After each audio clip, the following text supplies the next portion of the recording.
Hello, everyone, and welcome back to the Best Care Anywhere podcast. I am your host, Sucker Pierce, here with my faithful sidekick, Huckleberry Dumbbell. I am your host, Anthony. With me, as always, is the lovely, the beautiful, the luxurious, the wanted in 9 counties, Ethan Wilson. It's 10 now. I had a very eventful day. No. Oh no, I have not yet shared. I'm going to. I told you I was going to do this.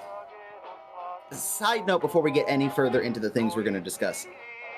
I get a video from Ethan the other day, which I unfortunately at the time did not watch with the audio turned up because I figured this is just a normal video of Ethan pulling the motor out of his car.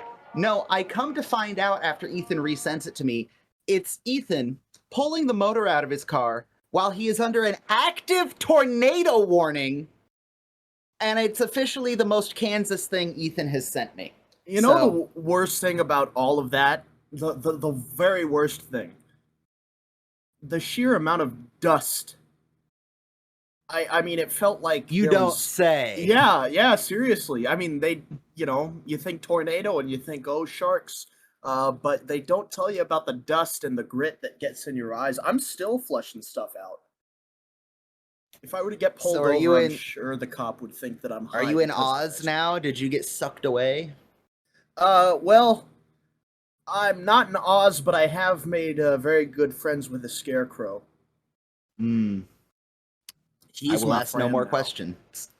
Well, let's get a quick car update. I don't think we've gotten a car update in a while. How is the what the fuck car did you get again? I almost said Camaro, and then I almost said Camry, and I'm like, both of those are so wrong.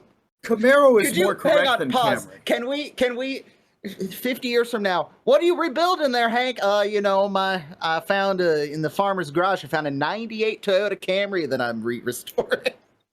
50 years from now, every 98 Toyota Camry on this planet will still be running better than whatever cars are being produced today. True, so true. So what's the car update? The car update for the fans out there, the car is a 1965 Chevrolet Impala. It's a 4-door sedan. Yeah, so Camaro was close, Chevy. You were there. I think I got the C in Chevy in my mind, not the Impala part. But yeah, okay, yeah. 65 Impala. So as Red has just stated, I pulled the motor and transmission out finally. I had to borrow a cherry picker to do so from a dear friend of mine. And it just so happened that it worked out that I got the mood to pick it out, and I started looking to the north, and I saw the clouds kind of turn sour and then turn that kind of green color. And I mean, shit, the engine was already on the chain at that point. You just kind of take a video for posterity's sake and keep going. What else are you going to do? Did the engine on the cherry picker become a de facto weather rock? For all of 3 minutes, because I'm trying to reuse this engine and Murphy's Law is a bitch, and I could just see that thing, flying somewhere it shouldn't, dropping on my foot. But I feel like if the wind gets enough that the engine hanging from a chain is moving, you should already be gone. Like... Yeah, well, I am a very large man, and honestly, I feel like, how do I say this? I feel like if I were ever that close to an active twister, I would just kind of jump to see if I would get any airtime. Like, you're gonna be that guy in the disaster movie that's like, we're a safe distance from the tornado, taken out by a fucking billboard that's flying through the air. Like, you're gonna get... low-key, fun fact, child Anthony was mortified, like, primal terror levels of terrified of tornadoes. Because, like... What? Really? Yes, because someone let 7-year-old Anthony have access to the fucking Weather Channel and the fucking, the show that the one meteorologist guy does that's just people who survived, natural disasters, and they're describing tornadoes in, like, the most terrifying terms, like, an F4 tornado can throw a 2x4 through 3 feet of concrete wall. And it's like, what the fuck? How do you... No, like, that, and when, like, 10-year-old me really understood what an atomic weapon was, Like those two things mortify like primal terror. Like, oh, you just can't do fuck all against these things. Cool. Adult me is like, oh, millennial cynicism. Yeah, let the tornado come. What the fuck, okay. How is this gonna get worse? I still don't understand what an atomic weapon is. I have a vague notion. Go watch Oppenheimer. Oh yeah, I need to. I really want to go see it. Although that's an upcoming discussion, but yeah. But so I'm just gonna say it. Yeah, and I'm just gonna say it before we move on. Getting sucked into a tornado is skydiving for the poor. Hang on, I'm writing that down for T-shirt purposes. Getting sucked into a tornado is skydiving for the poor. We'll sell that. That'll be a buy one get one free with corn is my sleep paralysis demon. Yeah, we're gonna do a whole Kansas line. Oh God. Oh no. So okay, engine's out. What's the next step then? Because it was seized, right? That's why you couldn't get it out before. Well, here's the thing. It's still seized, but now it's out. So because it's seized, I can't remove the transmission from it. So I just said, okay, screw it. I'll pull the transmission out at the same time, which I probably should have done anyhow. So now it's out of the car, and I can work on it in the safety and comfort of my garage instead of the 100-degree heat and/or tornadoes. Nice. And right now, there are 3 people listening to this podcast right now for this part of the conversation. There's people who kind of know what you're talking about. They're like, I'm moderately interested. There's people that are like, I don't care. And then there's like one person who's a car guy like you who's going, yes, and writing down notes and critiquing everything you've said up to this point. Yeah, and to that one guy, you're absolutely right. I completely forgot that there were 3 bolts on the flex plate holding the motor to the transmission. So I tried the first time, and I go, I took all the Bellhausen bolts off. Why the fuck? And I probably broke stuff because I'm a moron. That's what's wrong with it. There ain't no gas in it. Well, speaking of gas, let's talk about a different kind of fuel. How go your adventures in alcohol? I almost said alcoholism, and that's No. not it. Alcohol No. production. The beer, as we speak, as we're recording, is going to be bottled. It has to sit 2 hours in its jug with the priming sugar.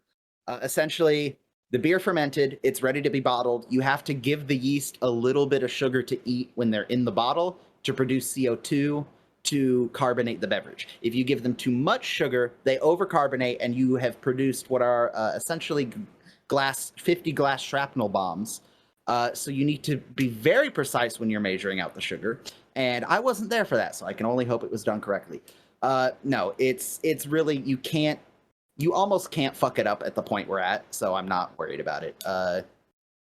We have 5 gallons of fermented beer. We tasted it. It was flat and warm, but it tasted like beer.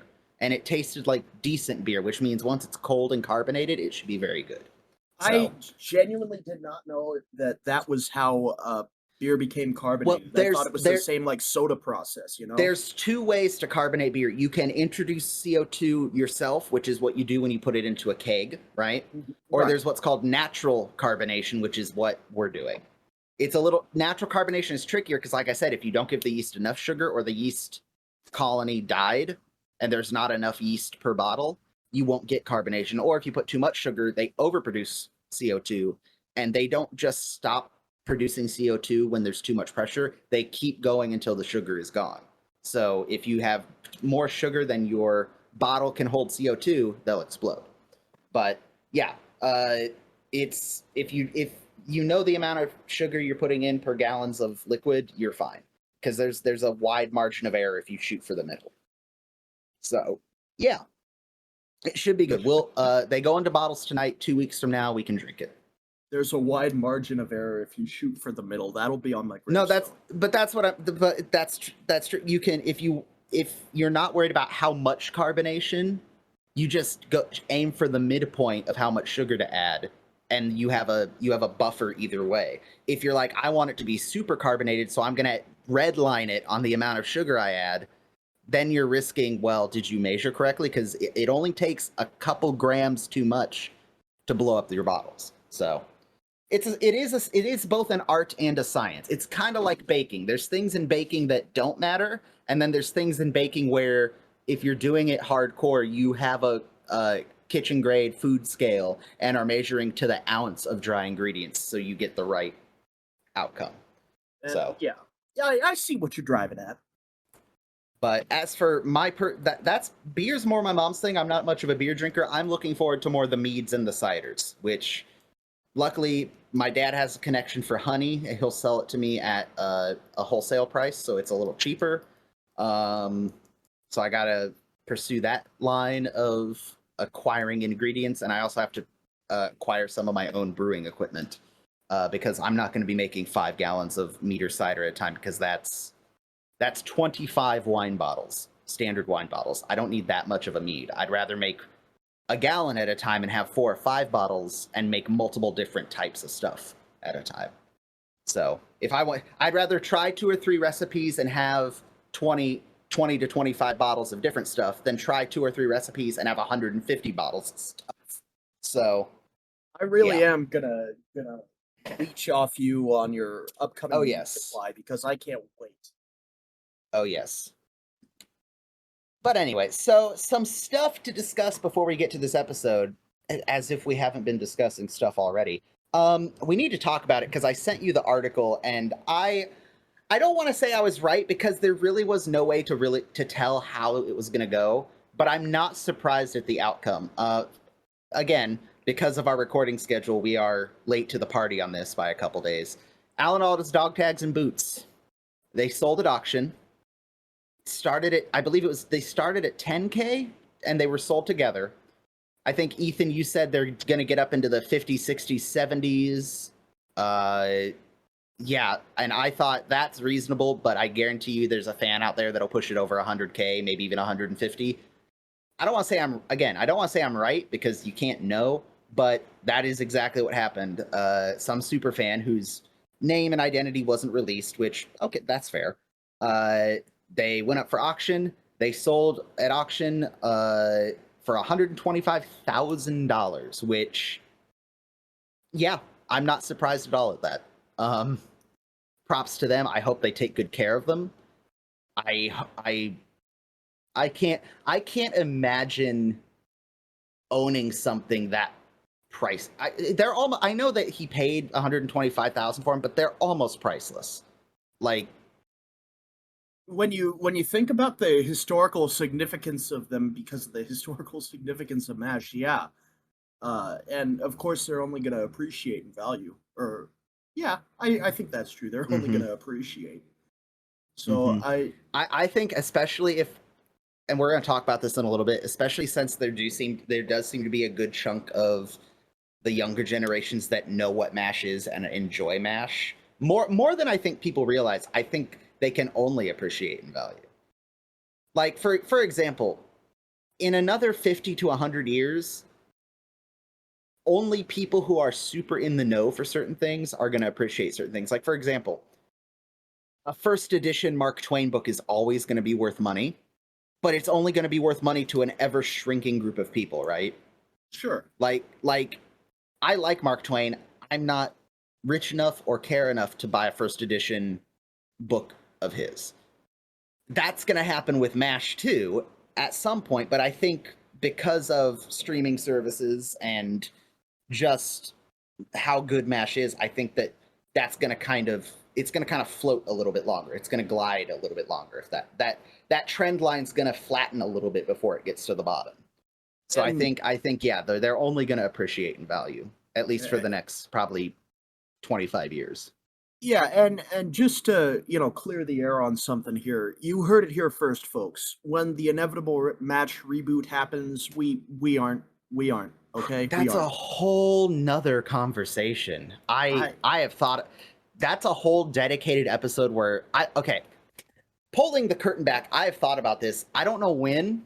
I don't know if this is something we wait all the way till we watch through the whole series, which honestly we probably should, so that we all have enough to talk about. But I want to get a panel of like Mike, some of the other guests who are very passionate about MASH. And I want to hash out, could you remake MASH?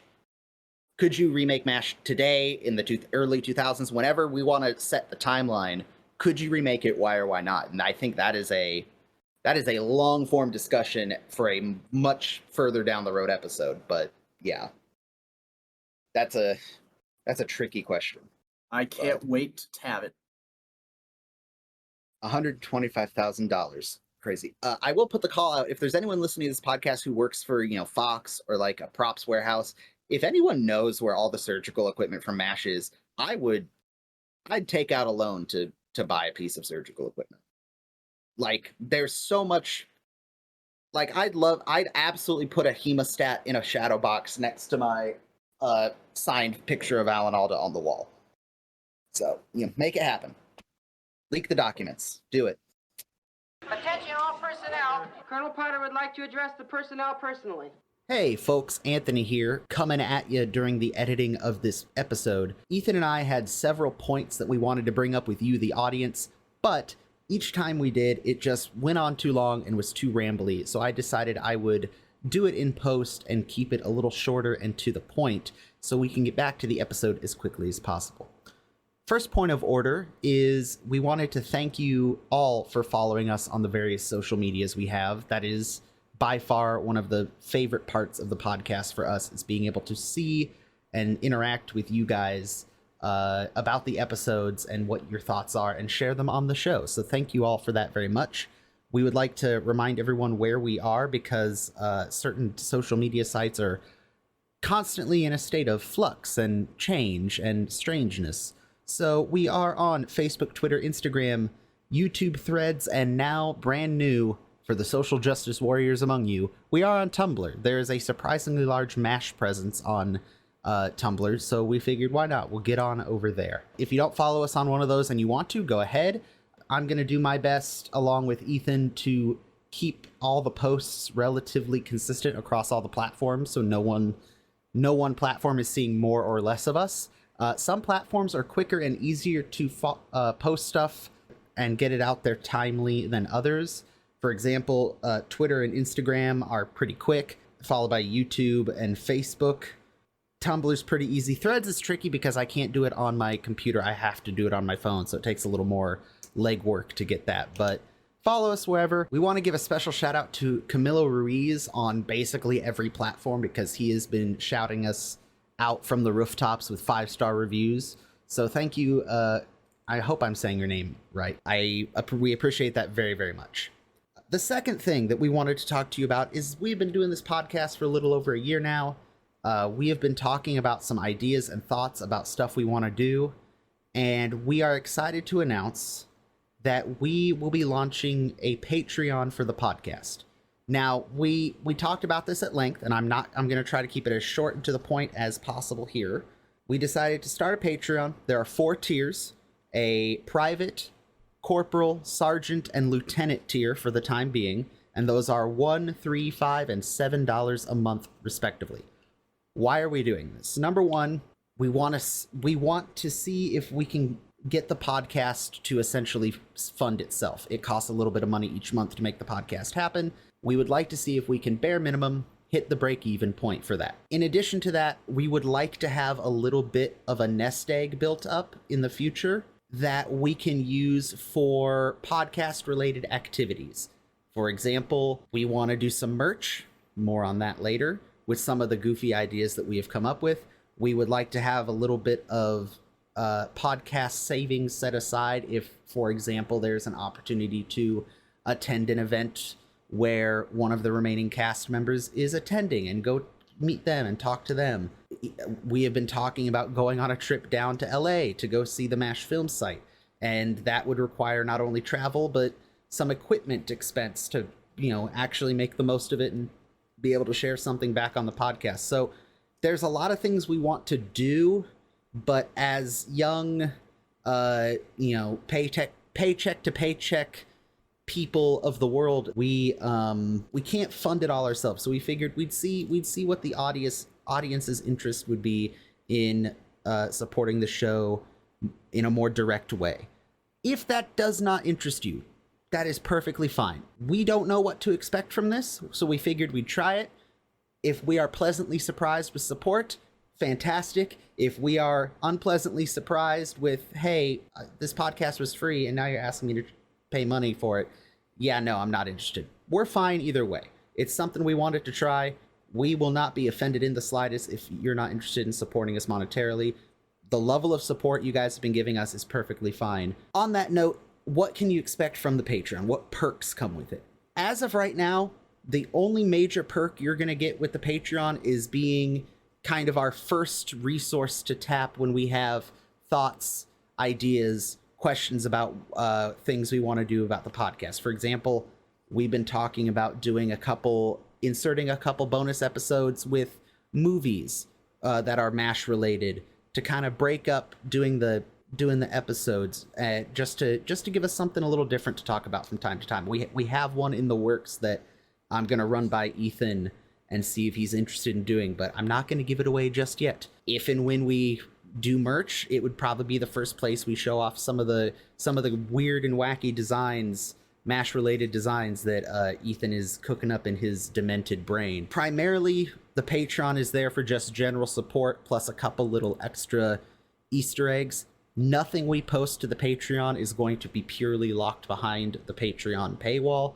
Anything we post or share on Patreon, questions about movies we want to watch as bonus episodes, questions about merch designs, all that will eventually be shared on the regular social media, but we would probably share it in a couple days in advance for the Patreon people as a extra little thank you.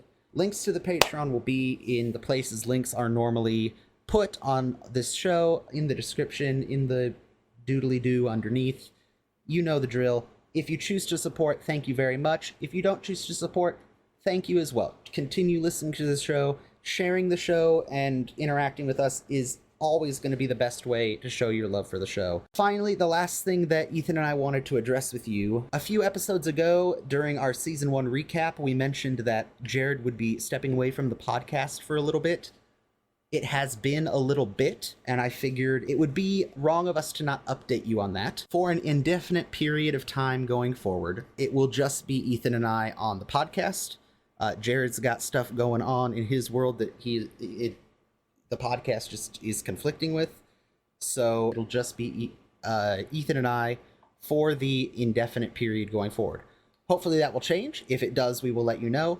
In exchange for that, we are going to be reaching out to some more guests. So it's not just constantly Ethan and I yammering about MASH, because I know Ethan and I can get a little boring. With that said, that is everything that Ethan and I wanted to address with you. I know I'm the only one that's been talking, but Ethan is currently being a motorcycle-y boy up in Sturgis, and there wasn't going to be much time between his return and this podcast going up to get he and I on a recording to talk about it. So I took the liberty to hop in solo, but Ethan's on board with everything I said. With that being said, if you have any questions, comments, concerns, gripes, grievances, or complaints about any of the topics brought up in this little cutaway, please feel free to reach out to us on social media. We nothing to hide. We're not trying to smoke and mirrors anybody. We will answer any questions we can honestly, to the best of our abilities, about Patreon merch, all that jazz.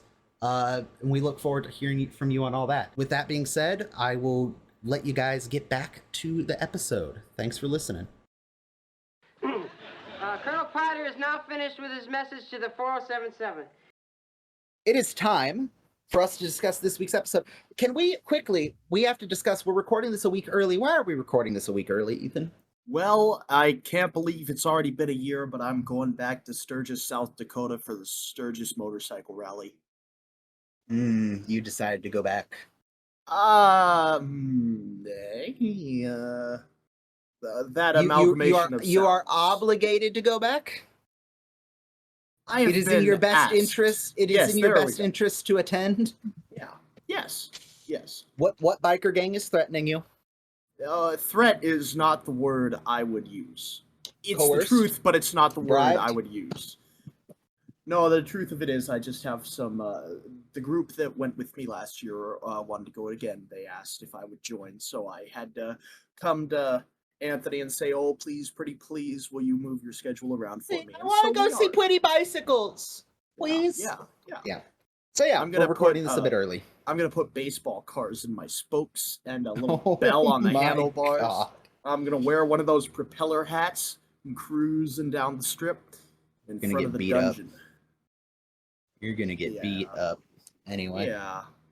So yeah, recording this one early, but enough chat about motorcycles and that nonsense. It is time for Oh. Season 2, Episode 4, For the Good of the Outfit, aired October 6th, 1973, directed by Jackie Cooper, who again I have coined as the director of Season 2. He he directs more than half of the episodes for the second season.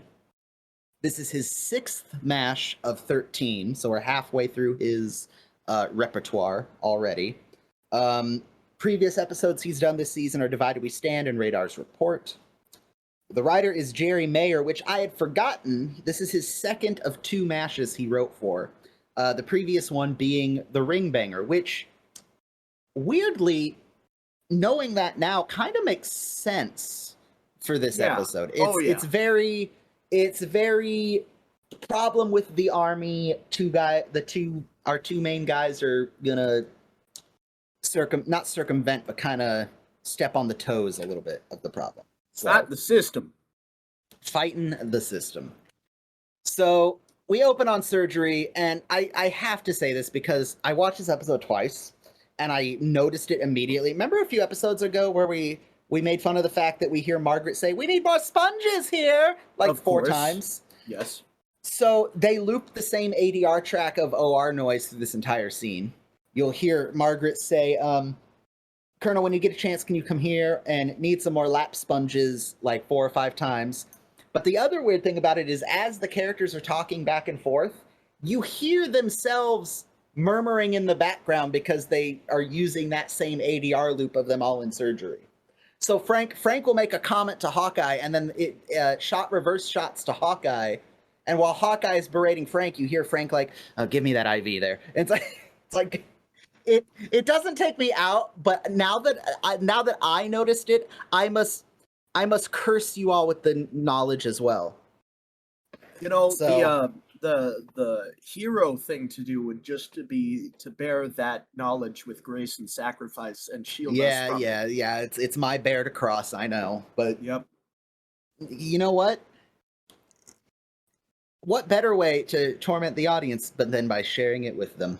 Now they will never be able to watch another OR scene without listening intently to what's going on in the background.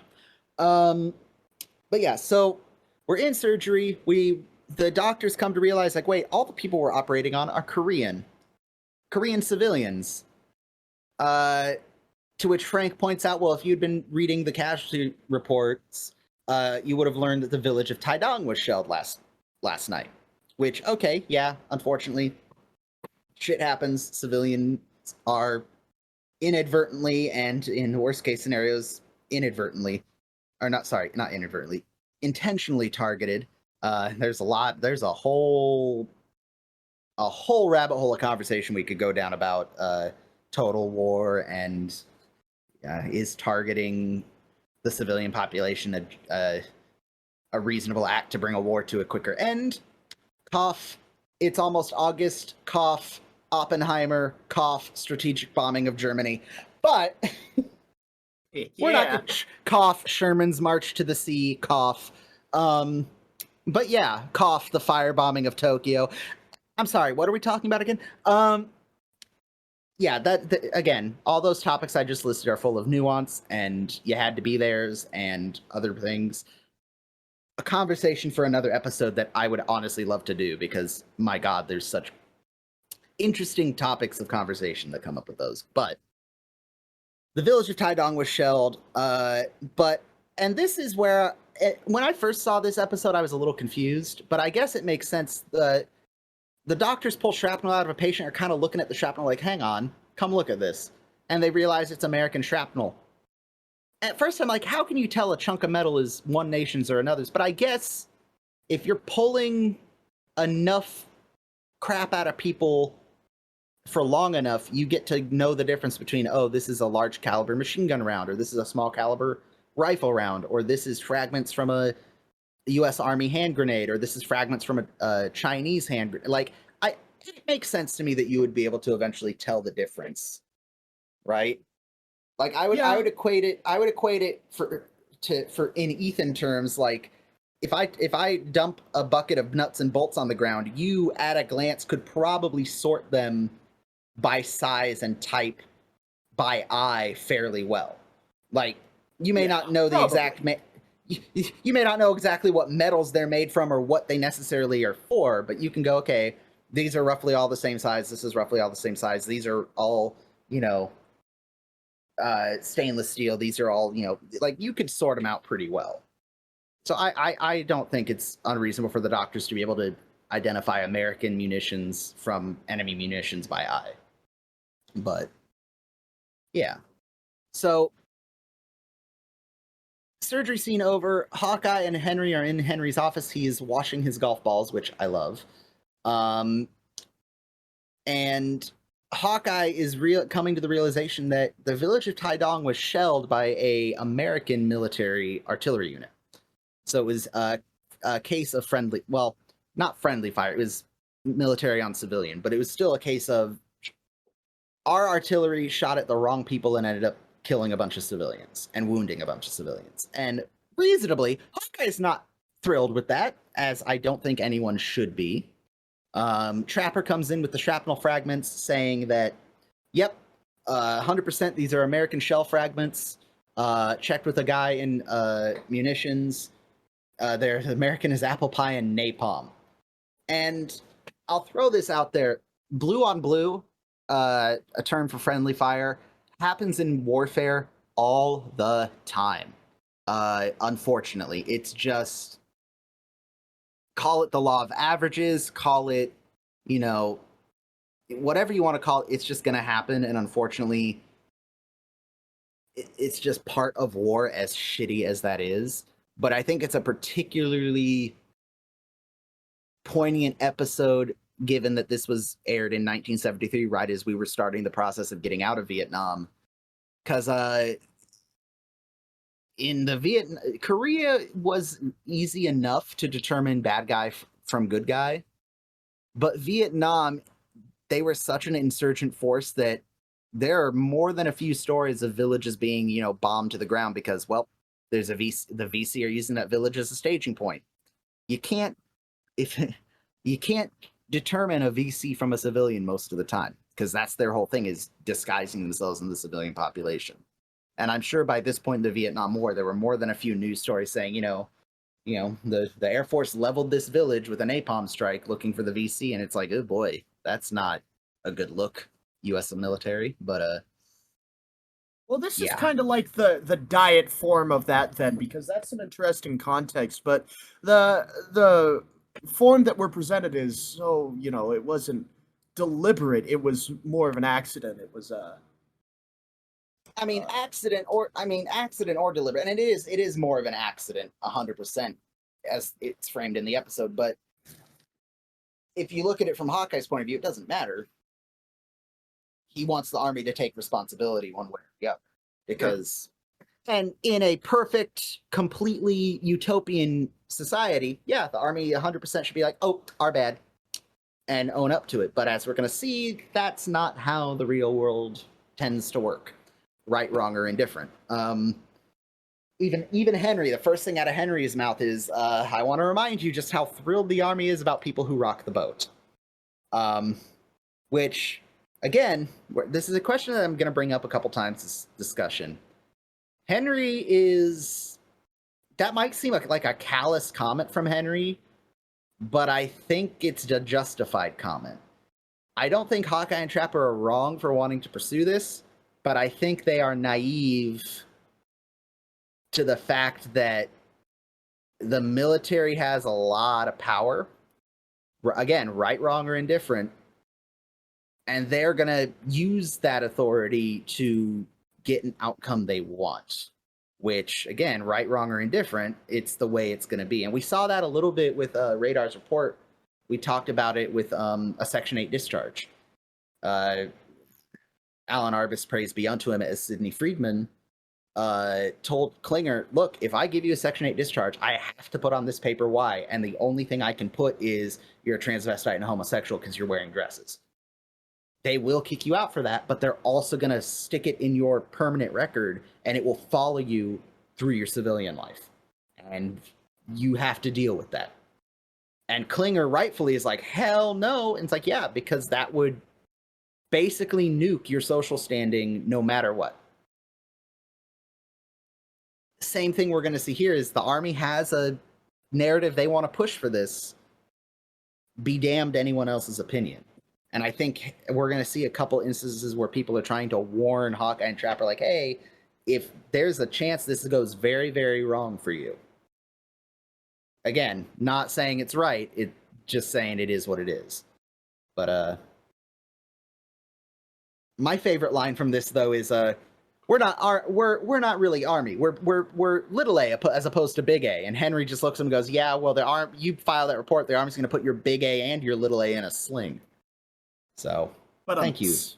Henry brings much needed levity to certain points of this episode. But yeah, using his jerry-rigged ball washer, which is honestly very ingenuitive of him. And yes. Also, I know it's completely out of place, but I'm just noticing the helicopter model over Trapper's shoulder. You just made this podcast 25 minutes longer. All right, yes. So the helicopter in the back. No, this is something that gets pointed out everywhere you look on this episode. Oh wait, the really? Helicopter. Yes, the helicopter is not time period appropriate. Obviously, I didn't know that. I just thought it was cool. Oh well, whoops! You kicked the hornet's nest. Oh no! So we've talked about this before. The at the time in the 50s, helicopter use in warfare was very new. There were some prototypes at the end of World War II, but they didn't see frontline combat service necessarily. The idea of transporting wounded via helicopter was kind of a test thing at the beginning of the Korean War, and it was found to be very useful. Hence why you saw evac helicopters prominently in Vietnam, because they took the idea and ran with it, which is why you got, the air cavalry doing those insane, absolutely beyond reasonable for a human being to be expected to do helicopter drops to get wounded out. Side note, I have met and talked to an air cav veteran from the Vietnam War, and he is both the craziest person, one of the craziest people I've met, but also you can tell by some of the stories that he has told. God love him, because my God, that man has done and seen some shit. But yeah.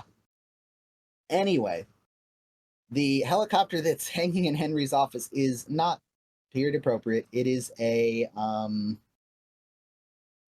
Huey. It's an early model Huey helicopter. The Hueys were developed in the late 1950s and not produced by the Army until 1959. And it did not exist during the Korean War. So this was very much a model that they got from a model shop in, while they were filming, as opposed to a more correct version would have been either the Bell 47 or the I don't know where I had it pulled up, that it was a Bell H-13 Sioux or a Bell 47. So I think Bell 47 Bell H-13 are the same helicopter. I think the H-13 and the 47 denote civilian model or military model. Whatever. It's the wrong helicopter. Moving on. But it's pretty. Don't get me started. That's another thing on the list of things that Anthony would love to do but can't afford. Right below owning his own home and brewing mead is model making and model railroading. But, when I'm a rich billionaire, side note, someone won $1 billion on Friday or on Thursday or Wednesday or whenever the freaking Powerball poll was. Can you imagine that? No. Just suddenly having $1 billion. And yeah, after tax, it's going to be like 750 million, but still. What the hell? But why? Why? I always see that comment on there, and I always go, "Wow, why is that the first place your mind goes? That is still an obscene amount of money to be pulled out of nowhere." And I don't know. I'm poor. I've always been poor. The concept of $1 billion is so foreign to me. Hey, I'm going to tell you something. A lot of the people who win that amount of money, they're still poor. Yeah, because they don't stop and realize. They just have $1 billion now and just do dumb shit with it, and then in 5 or 10 years they are poor again. Yeah, that's what I've seen. We'll have to talk about it on a podcast, on an episode that's a little more pertinent to this. But I have a whole break the glass, pull the folder out of the shadow box, read instructions, plan for if I ever win that much money somehow. But anyway. Step 1, tell no one. Except you're a lawyer and an accountant. Yeah. But yeah, if the podcast ever just randomly stops for a long period of time, one of us hit the lottery or died. But, we'll let you know. One of those is more likely than the other. So Radar comes in, starts helping them process forms, and he's like, "Oh, it's very brave of you two to do this. I've never known anyone to do the right thing in one of the first officers in the Army that I've ever seen want to do the right thing, except for that colonel that reported the PX kickbacks. Private Johnson." Oh no. That is a good bit.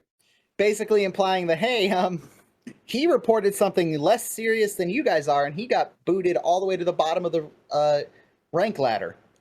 Good luck. So, what are, I know this is just a passing joke, so I only expect a passing explanation, but what is a PX kickback? Do you remember what a PX is? All right, everyone, we're testing Ethan's MASH knowledge retainment. We discussed PXs before. Is that the on-base, general store, whatever you want to call it? Yes, it stands for post exchange. The post being the base, the exchange being, it's like trading post translated into military speak. Post exchange. I'm learning. Kickbacks implying that there was some sort of embezzlement happening, and it got reported. Yeah, he's learning. It's great. So basically this colonel reported that, hey, a bunch of these officers are fudging the system to skim money off the top, and apparently it ran deep enough that he just got hit with the banish stick down to he got the next closest thing to being snapped out of existence by Thanos in the US military. He just got demoted all the way to private. Terrifying. Anyway, I will say on this note, during the transition scene where we see Hawkeye and Trapper walking through the compound, we see a soldier being shaved and groomed and pampered by a group of nurses. That is Jeff Maxwell. I couldn't pinpoint a scene he was in 5 O'Clock Charlie, but that is Jeff Maxwell, one of the regular background actors.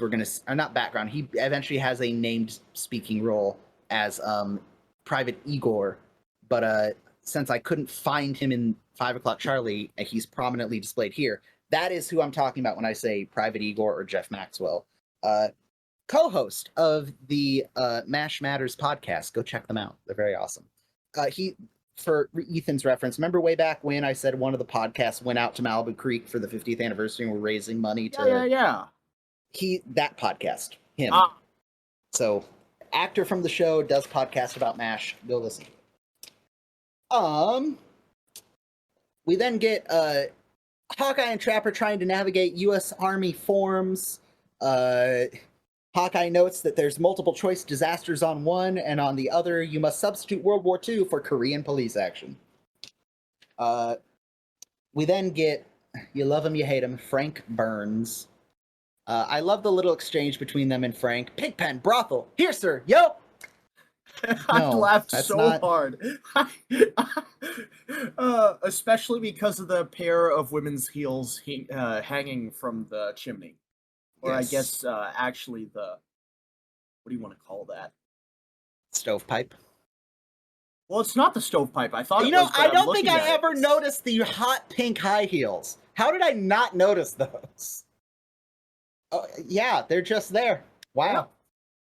Just in case. Also, this is a weird angle. I'm realizing also this is a weird angle of the swamp. We're looking at the swamp from Frank's corner across to Trapper's corner. Because if you look at where the still is, Hawkeye's bed would be further around to the right. Yeah. I only just realized that's the angle we're looking. So we're looking at Trapper's bed, and Hawkeye's sitting next to Trapper's bed. That's interesting. I don't think I ever realized that's the angle we were looking at. But anyway, I like this scene, and I know I've keep coming back to this every few episodes. This scene makes it seem more like Frank is a tent mate that they don't 100% get along with, but he's not their mortal enemy. Like, he's not the worst human being in existence, but he's definitely one that they take every opportunity to bother. Like, Frank seems much more like one of the guys, again, overall in the earlier seasons than he does in the later seasons he appears, but there, I don't sense a lot of malice between Frank and Hawkeye and Trapper in this episode. There's still definitely a poking fun at Frank, but he's still much more normal than he's going to be portrayed later. Just maybe, I don't know. I don't know how, if I'm explaining that well, but for those who know where Frank Burns ends up, he's still very much, he's much more like Charles would be in this episode, disinterested and annoyed with Hawkeye and Trapper, as opposed to an outright enemy that he becomes later. I don't know. What are your thoughts, Ethan? Because I know, again, you're looking at this from your only experience with Frank is what we have seen thus far, as opposed to knowing future things. Well, what do you think my of the criteria? Oh god, yeah, he broke the still. He's a piece of shit. Ignoring the fact that he broke a still, anyone can make a mistake. No, he's staying the fuck away from the still, so I love him. You know, he's my best friend. No, I don't know what to add that you haven't already said because you said it so well. He's you know, they're much more casual. I'd even go as far as to say friendly because Hawkeye and Trapper are, you know, they're giving him the business. They're shucking his corn a little bit, but it's very friendly in nature. Yeah, it's almost like they're buds. I love that Trapper is trying to convince Hawkeye, hey, get Frank's help on this, because the more people that sign this and push this, the better it's going to look. And while they're doing that, Frank's like, I caught you. What? At what? Making one of your obscene gestures. Oh, yeah, which one? Well, you know, the one that, he doesn't want to do. But they do try to get Frank involved. And this is where I will ask you. There's several questions I want to ask you this episode, because I will be honest, some of the audience have mentioned they really want to get your opinion, like, they're interested in what you say about this episode as a first-time viewer. So I'm gonna. I have some fucking why? Because you're able, Ethan. You have to understand, and as we get further and further into the series, you're gonna get put on the witness stand a lot more, because, and this is why I was excited to do this podcast. You are able to do something that me and a bunch of the people who have watched this show can't go back and do, and that's have a first reaction to a lot of this stuff.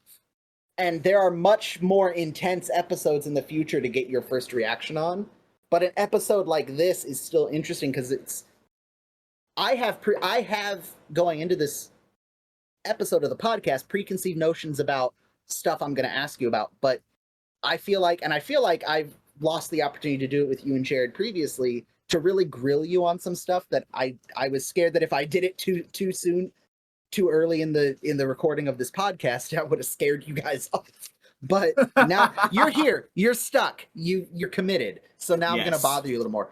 My question to you: so Hawkeye and Trapper go to Frank. They ask Frank for his help, and he says no, and he argues with him. But and he gives the reason of not wanting to knock any team he's on. How does that come across to you? Does that come across as Frank is so pro-America, so xenophobic that he doesn't care? Or do you think that he's scared because he's patriotic and loves the military because he's blindly patriotic? But is there also an element of he's also intelligent enough to know that it could get him in hot water? Like, how do you view Frank's saying no? Do you think it's just Frank being a overly patriotic piece of crap, or do you think it's coming from a place of I'm worried about what'll happen to me?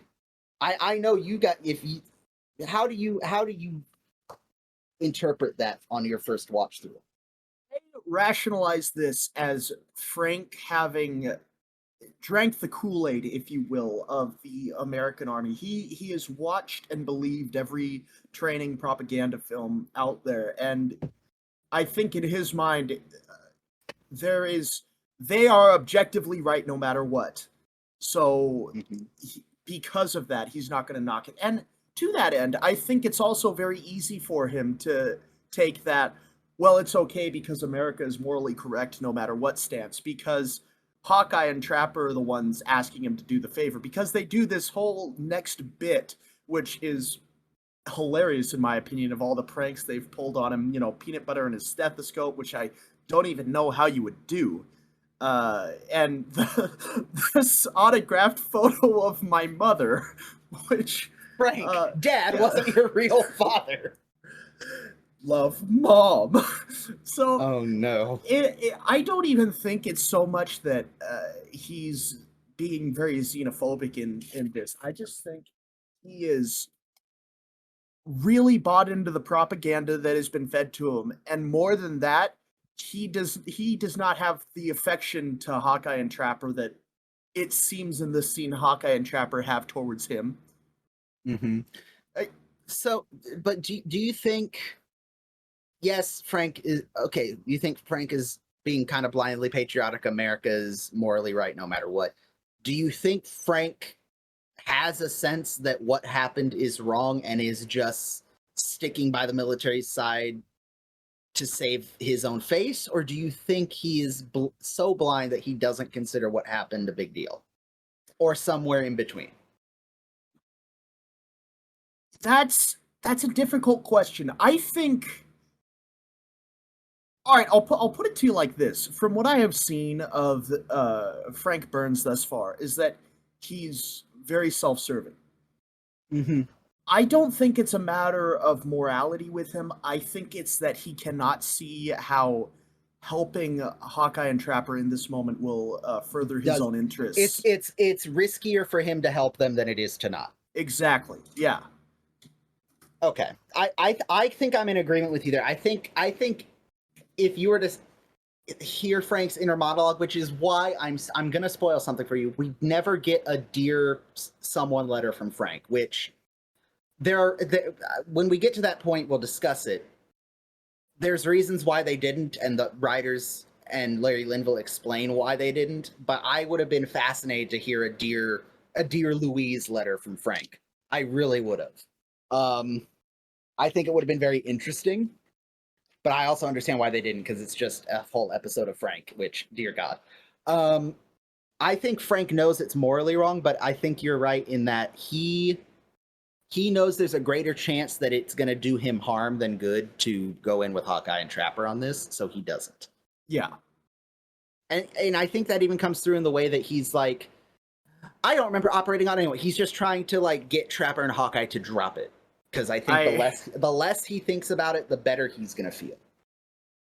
I heard that line, and I guess I've watched enough MASH so that my head just now autofills jokes, because I wholeheartedly expected the next line out of Hawkeye's mouth to, I don't remember operating on anyone, to be, well, that explains why you're so bad at it, or something along those lines. But no, look at that. Yeah. Okay. And again, that sets up future questions I'm going to ask you. I can't wait. So, jump to the next couple days. We get Henry sleeping in his tent. Radar comes to disturb him because someone very important is here to see him. How do you know he's important, Radar? Well, he has a briefcase. Which, there you go. Good on you, Radar. We come to learn that this is Major Stoner, played by a gentleman named Frank Aletter. He starred previously in some episodes of The Twilight Zone, 12 O'Clock High. He is one of the many ensemble characters from the movie Tora, Tora, Tora. Excellent film. Go watch it. If you have watched it, go watch it again. It's a great film. Are you familiar with Tora, Tora, Tora, Ethan? I'm not. This is the late 60s, early 70s Pearl Harbor film. Yeah, it is, and the way they filmed it, and this is why I like it so much, they had two film crews. They had an all-American film crew filming the American part of the movie, and they had a Japanese crew and Japanese cast do the Japanese Navy perspective. That way, there wasn't a biased view one way or the other. It's very much a almost, I don't want to say historical reenactment, but it's in that vein of war movie that came out at that time where it's very historically, the conversations and characters in the movie are very historically accurate, dramatized a little bit for cinema, but essentially the timeline of events and the characters' discussions are, it's almost what I'm trying to, it's almost a docudrama more than it is a movie. It's more of a dramatized retelling of events, whereas the Michael Bay Pearl Harbor movie is a farce and it should be burned and never seen by human eyes again. Go watch I Tor don't Tor Tor. recognize It's so good. Michael Bay having done anything. I'm gonna have to. I tell you what Who's strikes Michael me. Bay? Yeah, but a Pearl Harbor movie in the '60s, that, because I remember, yeah, you know that really We might old, have to have a Tora Tora Tora watch episode as a bonus I would be episode. down. 'Cause do you remember that really old Buster Keaton train film, The General?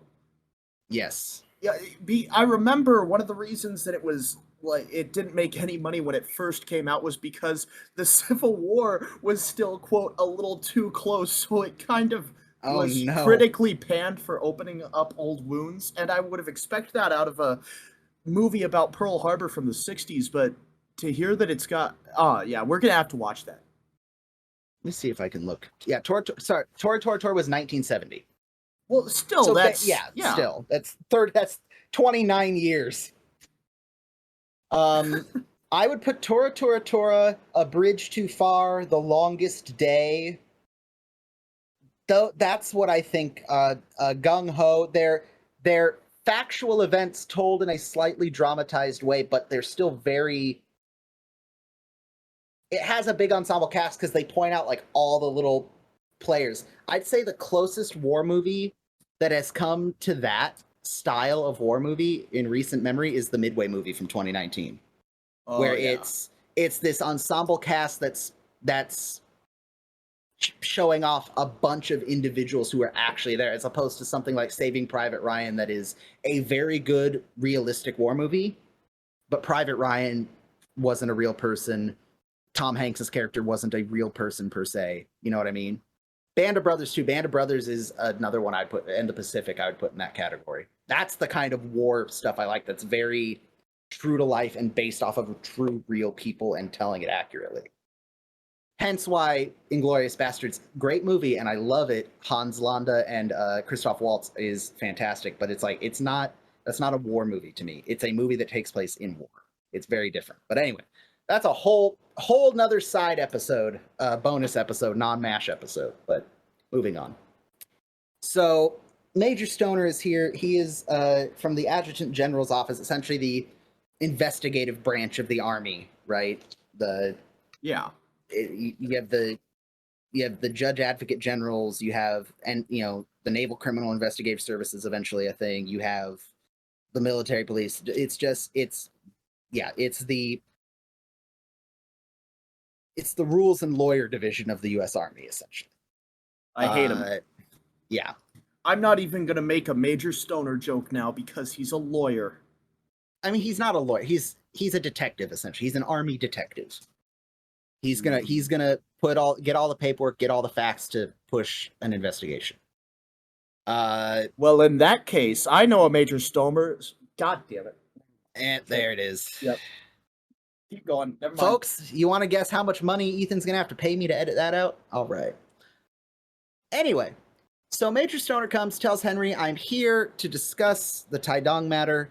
It's highly classified," which a younger me would have taken as, oh, it's classified because they're trying to cover it up. No, it's classified because it's a sensitive issue that you don't. I understand it being classified. You don't want the enemy to have information that, oh, look, the U.S. Army accidentally shelled a civilian population. We can use that as propaganda. I understand why it's classified, right? It's a protective measure, but I think younger me saw that as, oh, he's trying to cover it up. No, it's classified because it's a sensitive issue. He says, you and the corporal have to be read on it, and we've learned that Radar and Henry have classified clearance because they cleared each other, which I don't think that's how classified works, but okay. Close enough. Margaret and Frank are interrogating Radar as to the whereabouts of Colonel Blake and Major Stoner. Do you think Radar is being dumb on purpose, or is he really being is he being dumb on purpose in the scene, or is he really truly misunderstanding what Margaret and Frank are asking him? If he was capable of being smart enough and good enough with his words to be dumb on purpose, he would not be a virgin. He's trying his best, but they're throwing him off. For example, when Margaret asks, "I wonder where he's from," and he starts telling him that the colonel is from Bloomington, Illinois, and that he's from Ottumwa. Is that genuinely him thinking that they were asking where Henry is from, or is that him stalling, keeping them from bugging Henry, Major Stoner, and Hawkeye? Could it be a little of both, or do you think Radar's just stupid? Are you agreeing with Trapper that Radar has the IQ of a houseplant? Discuss. No, because I've never known a telepathic houseplant, except for the one that's in my room, and he's kind of a dick anyway. So, I think, well, I don't know. I like him as a naive little wide-eyed 18-year-old boy of the corn. Alrighty. All right, so we are in post-op. Hawkeye and Ginger are doing the rounds on the patients. Henry and Major Stoner come in. Hawkeye, this is a thing Hawkeye does, and we're going to see it done a bunch of different ways in a bunch of different scenarios, some of which are justified, some of which we come to find out are not. Hawkeye is immediately defensive when Stoner comes in because he sees Stoner as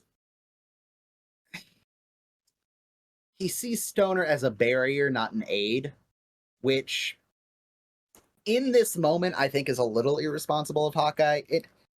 I look at it like this. And again, I'm going to make a scouting analogy, and I'm sorry to everyone who doesn't understand scouting analogies, but it's how I can articulate it in the best way possible. When a scout is ready to go for their Eagle Scout rank, there's a lot of steps they have to do. Ethan and I have done these steps, so Ethan will understand. One of the first things you do is, after you've selected your Eagle Scout service project and do the project plan, you go to your troop committee and you present the project like you would at a board of directors, to your CEO at a job, to your boss. If you were put in charge of a project, you would present it to a team, and the team would give you feedback, and then you'd go and make those changes and go proceed on the project, right? That's essentially what the scout has to do. I always tell the scouts the committee's job isn't to say no, it's to say yes, or say yes, but fix this, this, and this. No one in the Eagle Scout process is going to say no unless you have screwed up. So basically, if they were going to say no, someone who is helping you would have caught it long before that and given you time to fix it.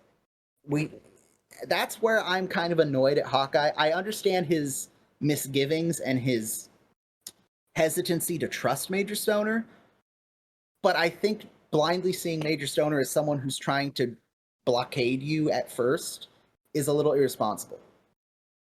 With that being said,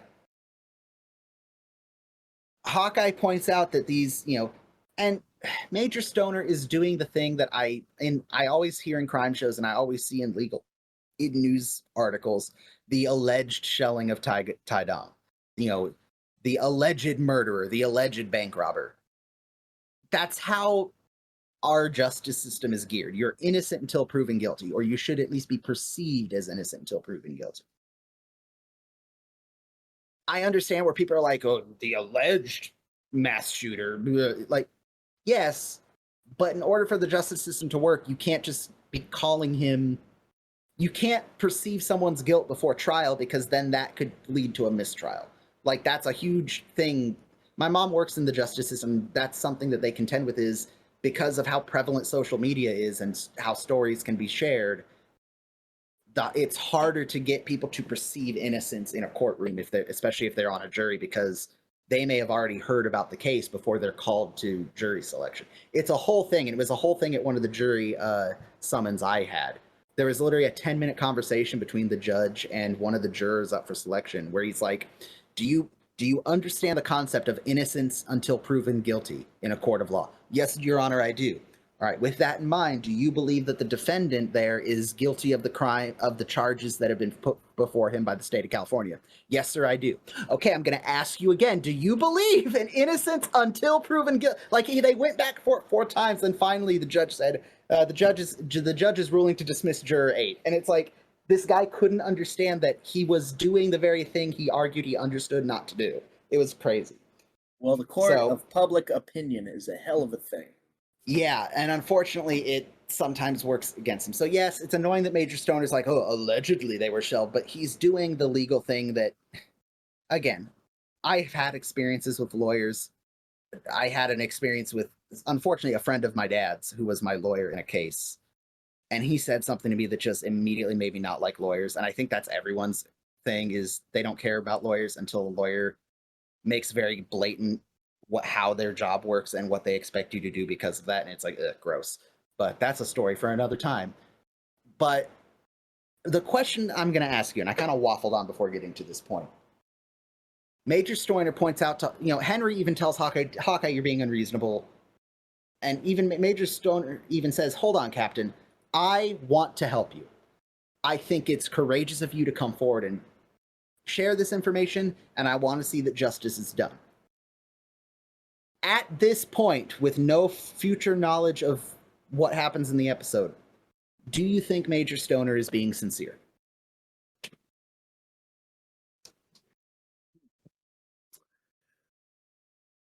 Do you think Major Stoner is actually telling Hawkeye, I think this is a worthy thing for you to report. I want to help see that it gets investigated properly, and if if it turns out that the U.S. Army was in the wrong, I want to see that it's made right. Do you think Stoner is being genuine? I think Stoner is being genuine to, yes, I think he's being genuine. I think his idea of genuine and Hawkeye's idea of genuine are two different things. Because Hawkeye and Trapper's principles are not just righting wrongs, but taking accountability.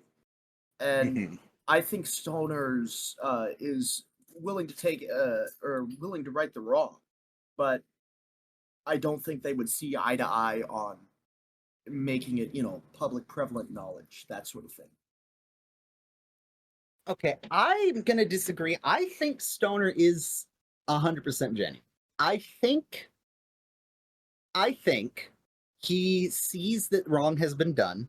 I think he sees that Hawkeye, based on the forums and evidence, Hawkeye and Trapper, which, by the way, at this point, Trapper's not involved. He started being involved, and now he's just not present for the rest of this, except for one scene later, which is, well, 2 scenes later, technically, but whatever. He was very involved, and now he's not, because Major Stoner is treating it like Hawkeye's the only person that signed the form when he didn't. But, that's a conversation for about a season and 3/4 from now. I think Major Stoner is genuine. I think, or at least he starts out genuine. I think he wants not only to right the wrong, but I do think, based on the way he tells Hawkeye it was courageous of him to come forward, I think he starts and takes the evidence and the files and all that from Hawkeye with the intent to submit them and see that justice is done for Tae-Dong and the Army takes accountability. I think that is the case. I would love to hear the audience's opinion on this. Any questions I asked Ethan, please respond, audience. I would love to know your opinion as well. I think Stoner is sincere now. I think there is evidence to show that he is coerced to think differently later, but we'll get to that. Here is my counter to your point, because I think you have a good point, but I this is kind of what gets me. Do you think that Stoner would have made Major if he was devoted to making the Army accountable when they were wrong? If he's as old as he looks and is a major, I would say yes. Because I think there is something that will get discussed eventually in future episodes that is happening at this time that kind of changes the perception of things. In World War II, right was right and wrong was wrong. There are cases in World War II of U.S. soldiers committing war crimes, being prosecuted for it. And yeah, the army didn't shout it from the rooftops that it happened, but they didn't necessarily completely hide it either. It was known, but it wasn't front page news when it happened. Okay. I think because of the time frame Major Stoner would have been doing that sort of stuff, end of World War II type stuff. And again, I'm assuming Major Stoner is a veteran. Based on how old he looks and his rank, I would imagine he's been in the army long enough to have seen the end of World War II. That's a complete guess, and from my own brain, there's nothing in the show that supports that. I think the U.S. military in the time of World War II definitely had some shady stuff go on in it, but there was a willingness to address it and deal with it because World War II was being very much framed and was a good versus evil conflict, argued, especially in the European theater. By the end of World War II, it's very well known that the Nazis are purely evil. We are justified in waging this war, if only to end that tyranny. I think in that mindset of the military, I think Major Stoner could easily be promoted for pointing out wrongs or investigating shadiness and cleaning up the army's image in that way. But now it's the 50s and you add in the Red Scare and McCarthyism and propaganda.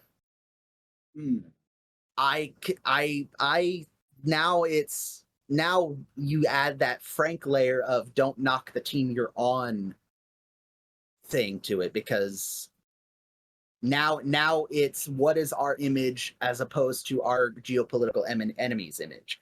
And accidentally shelling a bunch of civilians and owning up to it is going to make us look bad and give the enemy something to hit us with propaganda-wise. So I think there's an argument there that Stoner is morally wanting to do the right thing, but I think there is evidence that I'll point out later that I think he gets sucked into that system similarly to how Frank is already. But that's, again, there's a moment where I think you can tell Stoner's motives and goals changed. But okay, yeah. So Major Stoner meets Major Frank and Margaret. Margaret urges Frank to let Stoner know that he was also on duty and wants to sign the report now.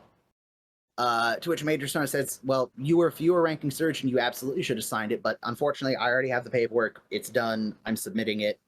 It's too late. The boat has sailed. And Margaret even Margaret gets angry at Hawkeye and Trapper for not letting him sign, but they had begged Frank to sign. And this is another one of those little moments where Frank and Margaret aren't on the same page.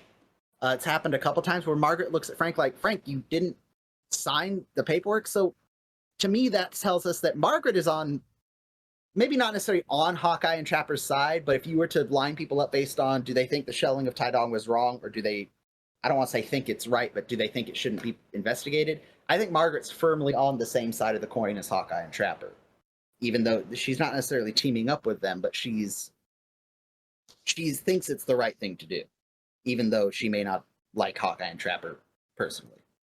Do you think that's a fair assessment? Yes, I do. I love how Frank at the end's like, well, how am I supposed to know what the decent thing is? Yeah, the look Margaret gives him. Yeah. We then fast forward about a week, 2 weeks. Everyone's eating in the mess tent. Frank decides he's going to submit his own report to Tae-Dong because, he's now been convinced it's the right thing to do. Plus, I'm pretty sure he heard the comment that there might be a commendation in it for Hawkeye. So, again, like you said earlier, the scales have now tipped to where it's potentially beneficial to Frank to do that. Hawkeye mentions that Major Stoner hasn't come to the phone in a week and a half. Trapper then realizes Tae-Dong made the papers. Tae-Dong was shelled as a result of enemy artillery attack. Oh no. Not good. That's not the outcome that's supposed to happen. So they realize they've been played. We get the commercial break, and they get Radar to call Major Stoner as saying that Colonel Blake is trying to contact him. And when Major Stoner picks up, Hawkeye informs him that it is not Colonel Blake. It is Sucker Pierce and his partner, Huckleberry Dumbbell. Very much implying that you played us for fools, what the hell. I think this is where you could make an argument that Stoner got, I don't want to say threatened, he got coerced into acting a certain way. He definitely is, at the end of this phone call, Hawkeye says that Major Stoner's the Korean distributor for crapola, which I think is correct. I think he's absolutely BSing and stalling for time with Hawkeye here. But remember I don't think he's lying at the beginning of the call when he said, I was in Okinawa and I came back, and I think he's lying when he's surprised about the Stars and Stripes article. Yeah. Here's what I think happened. And again, there's nothing in the episode to prove this, but here's why I say Major Stoner was sincere at the beginning and is not sincere now. I think Major Stoner was sincere, believed it was wrong, wanted to help. Submitted the report, submitted the evidence, and got told by a superior, hey, buddy, you're going to stop dealing with this? Why don't you go to Okinawa and rest and recreate for a week, and I'll take care of this. Don't worry about Tae-Dong anymore. We got this. I think he got the vaguely threatening message of, yeah, we see your report. We're gonna take care of it. You disappear for a week. Enjoy yourself. When you come back, don't worry about it. That's what I think happened. And I think he's stuck between knowing Hawkeye and Trapper expect him to do the right thing and the very obvious hint he may have gotten from a superior saying, hey, drop it. That's where the awkwardness in this phone call is coming from. He knows the Army put out the Stars and Stripes article, because Stars and Stripes is a military newspaper. I think he knows that Tae-Dong's being covered up, but he also knows it would be wrong to not. I think he's stuck between the rock and the hard place. I think that's where the awkwardness of this phone call comes from. And I think talking to Hawkeye, he says he's going to sort it out and get to the bottom of it, which I think he genuinely does. And again, I'll explain my evidence for why I think that is in a little bit. I think he handed over the evidence, handed over the folder of reports and casualties stuff and x-rays, got told, there, Major, we'll take care of it now. Shut up and go to R&R in Okinawa for a week. Come back, shut up and do your job. Got a call from Hawkeye saying, hey, you told me you were going to do the right thing. And he's like, oh, yeah, I'm going to figure out what happened. And I will expand upon that line of thinking when General Clayton gets here, because I think there's information General Clayton gives that supports my theory. But what do you think? Do you think Stoner was a piece of shit the whole time? Where are you at? I'm gonna stand by my opinion of him earlier. I don't think he was a piece of shit the whole time. I think he was genuinely gonna focus on making sure the village was taken care of. But I can see the surprise in his face as, oh my gosh, I didn't think you were going to follow up on this.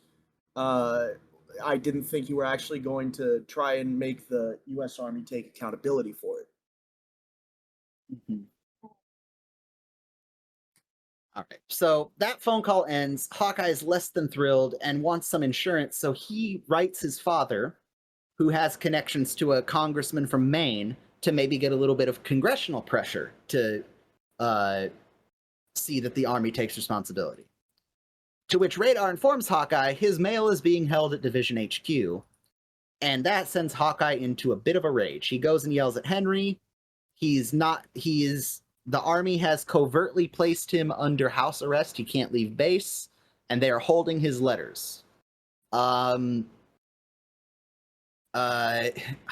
really breaks the arm off of Henry's kimono doll. I wish I could be as even-headed as Henry, because this is, I think, if my memory serves, the first time Henry and Hawkeye have really like gotten into it like this, like really full out. Hawkeye's pissed. And Henry could just, hey, you broke my doll, just right back down to normal. I wish I could be like this man. And Henry points out the army is rebuilding Tae-Dong. They're going to get a brand new city hall with flushing toilets. They're going to have a new shopping center. They're going to have the first soft ice cream stand in all of Southeast Asia. And even Hawkeye's like, that's wonderful. That's compensation, but where is the admission of guilt? And even Henry points out the army is fixing the mess they made. You've got one out of the two things you want. You're batting 500. Let it go. Which, hold on, Hawkeye. Yes, I think I am about 90% certain, having paused this scene, that McLean Stevenson is just holding a page from the script for that letter. Like, pause it and look at it. 100% he might be. It might just be a script for that scene, but either way. I think that's funny. Anyway, but yeah. I also love that you can clearly see where Henry breaks the other arm of the kimono doll because he's gripping it in his fist. But, Radar comes in and mentions General Clayton's coming up here to discuss the matter. Hawkeye is not thrilled. Henry's not thrilled.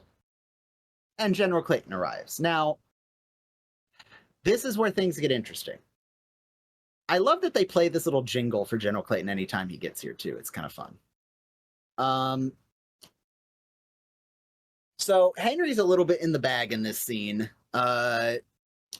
Sherry and ginger ale for the general. Hawkeye and Trapper, and again, Trapper's back involved now. Yay. Hooray for Wayne Rogers. They're explaining to General Clayton what the army is doing is not right. Like, yes, they're rebuilding. Yes, they're fixing the solution, but they need to admit that they're the ones that screwed up and shelled the village. Clayton says it was a North Korean attack. Is he saying that because he knows that is a lie, or do you think that's what he has been told? Because you have to remember, General Clayton is not a combat infantry general. He is the general for the medical corps, to my understanding. Do you think General Clayton is saying that because it's the information he received from reports, or is he saying that because he knows the truth and was told to say this? Because it's going to affect... I think he knows the truth. I think that's the company line. I've bullshit enough people you to know when I'm saying something that is not true, and Clayton, yeah, he knows. See, this is where I'm not sure. I'm not going to solidly say one way or the other. I'm not sure. I think it could be either way. But I don't know. Do you want to really dive deep into this? Because I'll go full hog into this universe now. Let's go full. Hang on. Let's go full hog in a minute. Because I think if we're gonna go full hog, let's just get to the end of it. Okay. He says it was in all the papers. That's what leads me to believe he got a report and saw it in Stars and Stripes and is going with that story. I don't think he was in the loop for this conspiracy, quote unquote. But we'll talk about it.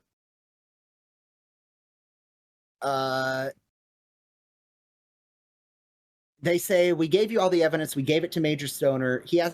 General Clayton's like, Stoner. Oh yeah, he's doing a bang up job for ComSurPac in Honolulu. And I can tell that that's a threat, a very veiled threat, but I need you to explain it to me.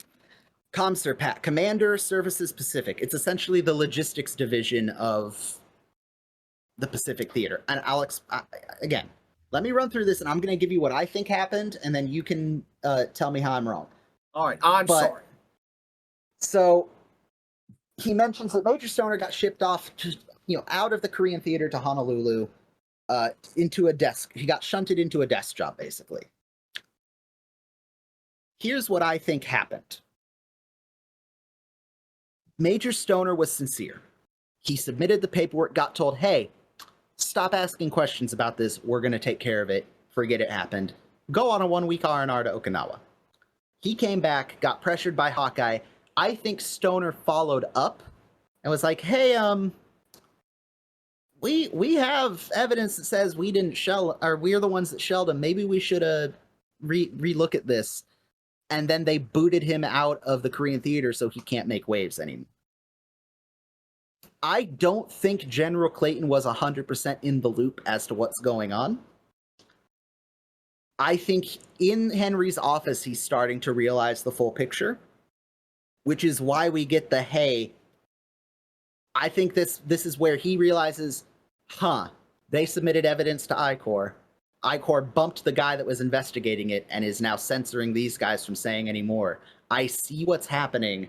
I'm going to give these guys some advice before they push this any further. And he gives his, hey, you're in a relatively safe position as medical doctors. The Army can make your life worse. They obviously don't want this investigated. You should stop. You should quit while you're ahead. Because being a boat rocker and agitator is going to get spread around about you in the military. And they even look at him like, is that a threat? And he says, I'm getting pressure from above about this. He's being told, because remember, he's a 1-star general. There's generals above him. He's getting pressured from above. That's why I think General Clayton is not part of this conspiracy. I think he is old enough and long-serving enough in the military to know that there is a point where you have to decide, again, right, wrong, or indifferent, are you willing to put your life, and not life literally, but your livelihood and welfare on the line to this extent? And I think he's telling him, he's not saying what they're doing is wrong, but he's saying there can and will be consequences if you keep pushing this. I think Stoner at first was genuine, got scared into not being genuine, tried to double down and got bumped as far away from Tae-Dong as they could put him without just completely discharging him. And I think Clayton is trying. I think Clayton's not pure in his actions, but I think he's like, look, dude, guys, I'm not saying you're wrong. I'm saying you need to really think about what you're going to do because the Army has more power than you do in this situation. It takes Margaret and Frank having additional copies of the evidence and being 2 more people in this know that makes Clayton go, all right, I'll submit it and back it as a general. They can't ignore that. The Army will have to take its lumps. I think he doesn't want to make the situation worse, but if there's 2 more higher ranking officers saying it, I think he realizes that is enough that the Army isn't going to fight it anymore. I don't know. I don't think Clayton is evil.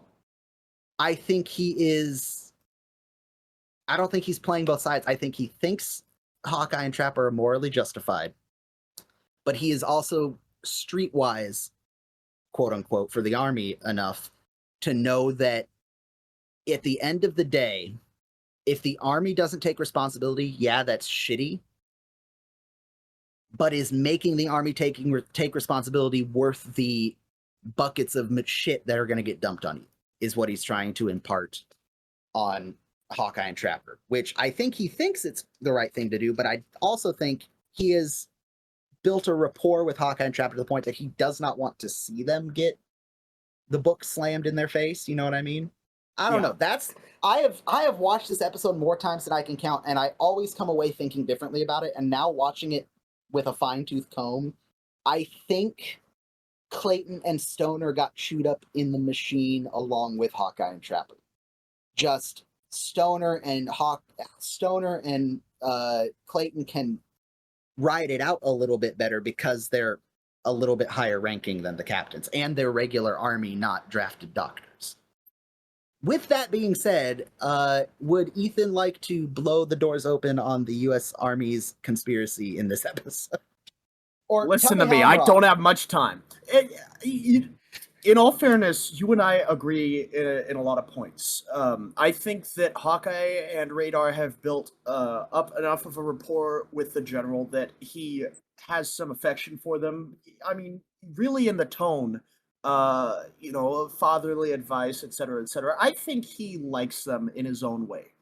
However, we have both been in enough organizations of one type or another to know that even at the bottom of the top, you are still at the top. Mm-hmm.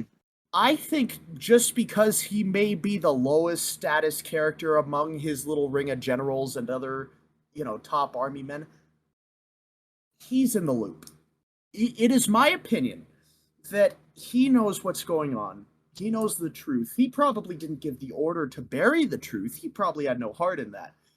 But he's just playing along. He's filling his role. That's fair. I think you are right in saying Clayton sees enough of the picture to have known that Tae-Dong was a U.S. Mistake, not an enemy shell. I think that is where I can see that he had to have known that based on where he sits in the power ranking, essentially.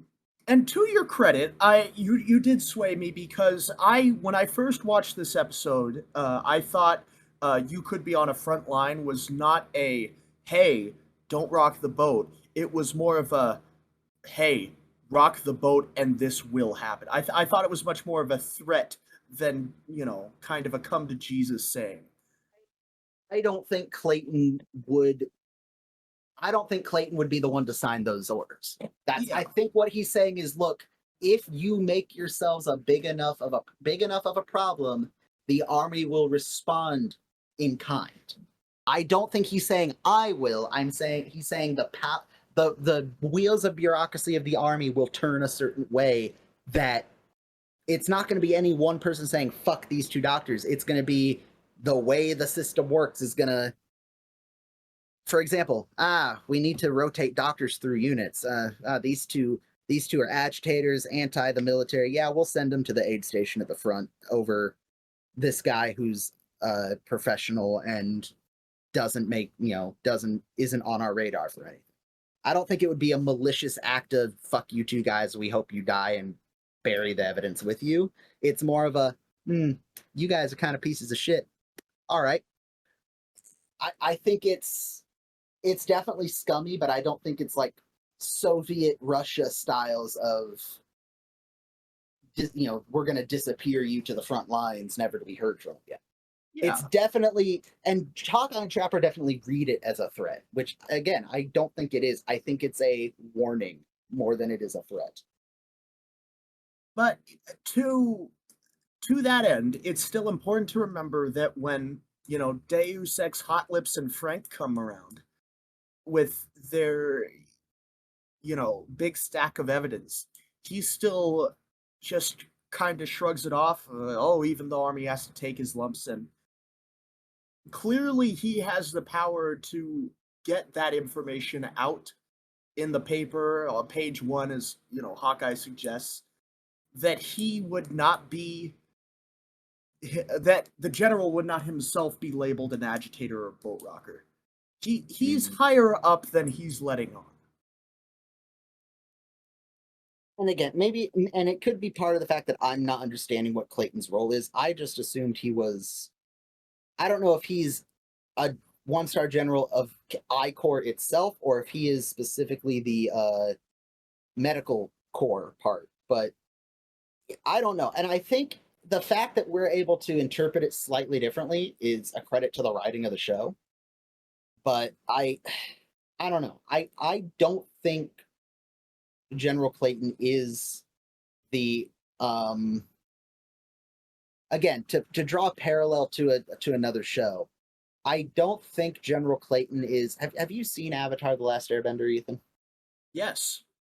You know the scary Earth Kingdom dude who's like secretly running the government in season 2? Yes. I don't think he's that guy. I don't think General Clayton is Long Fang. He's not secretly subverting, being like, I'm going to take these doctors' information and bury it away in a file cabinet somewhere and threaten them with frontline duty if they don't shut up. I don't think he's doing that. He's not the system, he's a product of it. He's a product of the system, and he's doing what Major Stoner did, but he's safer to do it where he's like, hey, I think you guys, I'm telling you, if you keep, the army is making it right in the only way the army knows how. if you keep trying to get more out of the Army, they're going to get irritated with you. Quit while you're ahead. I don't think General Clayton's right in doing that, but I think he has enough experience in the military to know you have to take what victories you can. And the fact that the Army is pouring resources into rebuilding Tae-Dong, to them, is enough of a admission of guilt without overtly admitting guilt. It may not be right, but I think Clayton is trying to persuade them to see, like, look, this is the best the Army is going to do, and if you keep bugging them, you're only making yourselves a nuisance to a power that is beyond you. So yeah, I don't think he is the system, but he is definitely a product of it and is trying to make it less of a burden on the hospital. But I don't know. I'm curious what the audience says about this. I really am. Like, do you think Major Stoner and Clayton are both part of the conspiracy, or do you think they are products and victims of it as well? I would say Major Stoner is more of a victim than Clayton is, but that's, again, do you think Major Stoner was brought in and then whisked away so that he couldn't be, was him being whisked away part of his plan or not part of his? I don't know. I'm curious to see what the audience says, especially since we're going to get future episodes that kind of play with, hey, this is what's going to happen. You can't change it no matter what you feel, however you feel about it. Some of the episodes that come to mind are You Now, Margaret, Gorilla My Dreams, and a couple other ones. But yeah. So Margaret and Frank come in. They have evidence that sways General Clayton to pursue and try to... Because that's the thing. Even Hawkeye and Trapper say, well, I got to hand it to you, General. You hid the evidence. You buried the guy that knew about the evidence. And now if we push this, you're going to take away our briefing privileges. I think that's how Hawkeye and Trapper are interpreting... I think Hawkeye and Trapper are reading it the same way you are, where Clayton is threatening them. I think Clayton is just trying to save their asses. Maybe not in the best way possible, but I think he is trying to be like, guys, please just do your time as doctors and get rotated out and go home. Don't make this worse than it has to be. Again, not right, but I can see where he's trying to be as democratic as he can. But yeah, Frank and Margaret basically unintentionally save the day. Hooray. Glory be to Frank and Margaret. We get the bumper scene where Radar reads the letter from Hawkeye's dad saying that the congressman was arrested for influence peddling, which, Congress. Never change, Congress. And then we're out. I don't agree with that. Change now, please. Change now. Anyone under 50, 2024. I'm serious. Please stop. Did you see Mitch McConnell freeze for a minute and a half during a press conference? He just, Congressman.exe failed to start. Like, oh no. Well, you got to take the still frame of all of his Secret Service aides around him, the looks on their faces, and you can tell this has happened before. Oh no. Someone reboot him. Someone reboot him. You take her. He's mine. I love that scene. So yeah, that was for the good of the outfit. I'm glad that we delved deep into that one because that was fun. I'm happy about this. And I agree with you because I want to circle back to something you said. I would agree with you when you say I think that being able to interpret it is speaks to the quality writing, and I just want to point that out myself. I think it takes really good writing to leave something ambiguous without the audience getting frustrated. Mm-hmm. Mm-hmm. It spurs conversation without me making feel like an absolute moron. I think this is just a... Go ahead. And I think they expand on this because there is a future episode, specifically the one is Gorilla My Dreams, where we side with Trapper and Hawkeye in this episode because they prove that, yes, this is American shrapnel in Korean civilians. We shelled the Koreans. We want to make it right. In Gorilla My Dreams, there's a similar moral thing where, hey, this person is a wounded combatant. Now that they're in our hospital, they are not. The politics go out the door, and we want to side with Hawkeye and Trapper, or Hawkeye and BJ and Margaret and all of them. But the show does something very interesting where they show us, the audience, stuff and events that our protagonists do not see. And I love it because it gives us information. It's like a murder mystery novel where we, the reader, have information that the characters in the story don't, and it makes for a very interesting dilemma as an audience member in that episode. But that is so many seasons away, I can't wait to get to it. But anyway, so any other thoughts on the episode in general, Ethan? No, none that spring to mind. What would you rate this episode? I liked this episode. I liked it a lot more on the rewatch. Really, really good jokes, good storyline. I've already praised the writing. I'm gonna give this one a solid 4.3. 4.3. All right. I'm not gonna lie, my rating actually went up after discussing it. I have fallen in love a lot more with this episode post our discussion. I think it's surprisingly well done. I think it's similar. It's like the next step up from the ring banger of addressing something that's not good in the military system, and the way they address responsibility for unintentional wrongdoing is a good step up from that for that. I really like it more than I did an hour and a half ago. Let's put it that way. Fair because enough. It just being able to, again, the joy of doing the podcast, being able to bounce ideas that I have about this episode off of another person who has seen it, very beneficial to coming to certain decisions. So we have talked much longer than I intended to about this, and we need to wrap this up fairly quickly because there are things I need to go do. Fair enough. But very quickly, I do want to run through our audience's thoughts on this. I'm going to start with our very first Tumblr rating from Charles Hawk 4077. He rates it a 5. Season 2 in general is his most favorite season. So 5 out of 5 from our first Tumblr reviewer.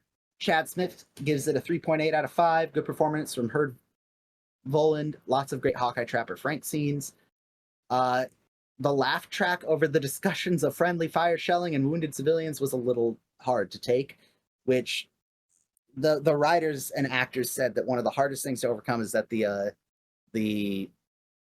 studio, or not the studio, the network wanted a laugh track in the show, and it ruins some moments.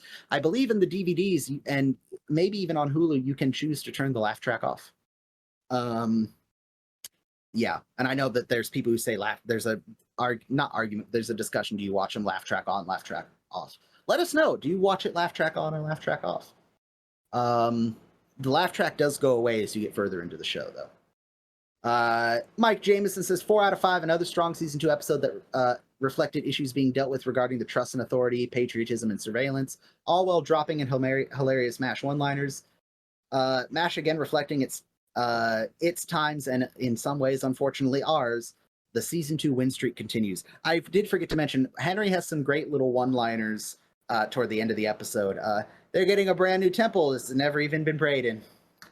Love it. You forgot your driver. You forgot your driver. Donator says 4.25. Love the look at friendly fire and war and the control of information for patriotic, quote-unquote, reasons. Also an early sign of Margaret and Frank's morals being at odds. And Chief Smash Forever says 4.5 out of 5. Just watched last week. Still a great episode. Love Henry selling the first ice cream stand in Southeast Asia. Hawkeye and Trapper not giving up, and then in the end, loving Frank for helping them is also a great end to the episode. Excited for Ethan's thoughts on this one. We hope Ethan's thoughts were to your liking. My thoughts aren't even to my liking. What are you talking about? I won't be able to pull up the exact names because Instagram on the web browser sucks. We got ratings of 5, 4, and 3 from some people who responded to the Instagram story, and I can't pull your names up right now, so I apologize. But thank you for sharing your thoughts. So yeah, that is for the good of the outfit. Next up is, I'll be honest, we've had a lot of good episodes for the first few of season 2. This is the first one that I'm kind of like, okay, we'll watch it. Dr. Pierce and Mr. Hyde. But we look forward to hearing your thoughts and ratings for that. So keep your eyes open on the various social medias for that post. Also, keep an eye on the various social medias. I'm going to be trying to put out little snippets and other stuff that are a little more shareable than a full hour and a half long episode. So keep your eyes open for that. As we said earlier, if the best and most amazing thing you can do to help us is to share, comment, discuss with us on the social media. And if by some insane chance you are interested in supporting us further, links to our Patreon will be in the various descriptions and places below this video / podcast episode. Merch forthcoming in the moderate to near future, hopefully. As always, no matter what, thank you guys for your support.